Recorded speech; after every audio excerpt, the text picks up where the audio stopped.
Bonjour et bienvenue dans le monde de notre vie intérieure. Nous parlons aujourd'hui de l'introspection. L'introspection est la démarche volontaire qui consiste à regarder en soi-même, à prendre conscience des pensées, des sentiments, des impulsions qui sont en train de composer notre paysage intérieur et de nous influencer.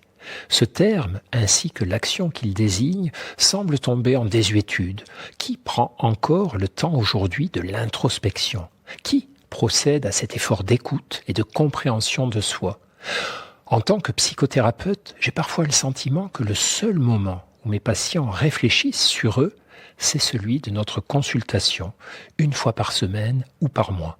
C'est tout de même bien peu pour se rendre visite à soi-même. Dès le XIXe siècle et la naissance de notre société de consommation, poètes et penseurs avaient senti le danger.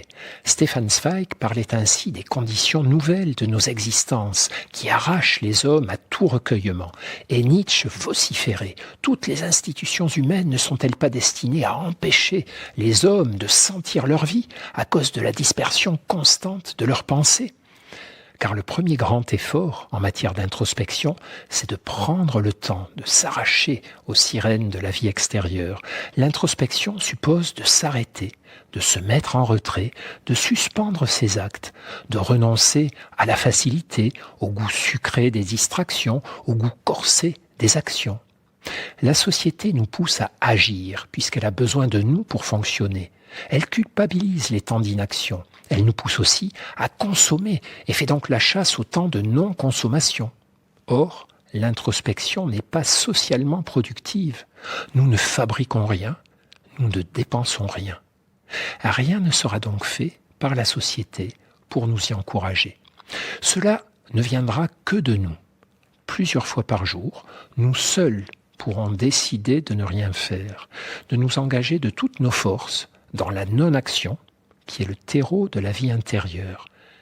S'arrêter d'agir pour réfléchir à ce qui se passe en nous. Mais on rencontre alors une autre difficulté. Notre vie intérieure n'est jamais claire et calme, jamais immédiatement lisible. Nos ressentis et nos pensées sont toujours en mouvement, en désordre. Ils sont un flot où se mélangent l'essentiel et le superficiel. Inutile d'attendre des évidences ou des révélations d'un premier regard porté en nous. Nous ne verrons d'abord que désordre et confusion. Il faudra rester là un petit moment, le temps de nous habituer, comme lorsqu'on pénètre dans la pénombre d'une cave ou d'un grenier. On s'arrête, on respire, on observe. On prend son temps. Quand avez-vous pris la peine de ne rien faire pour la dernière fois ?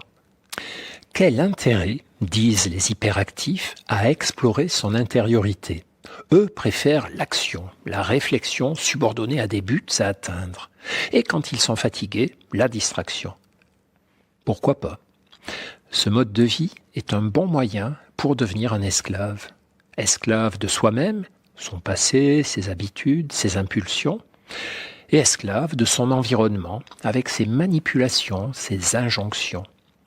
Mais pour les personnes qui préfèrent la liberté, l'introspection est un acte qui établit, renforce et nourrit leur humanité.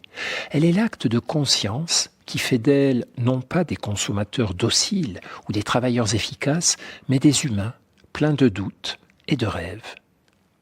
À demain. Et ne perdez jamais le lien avec vous-même.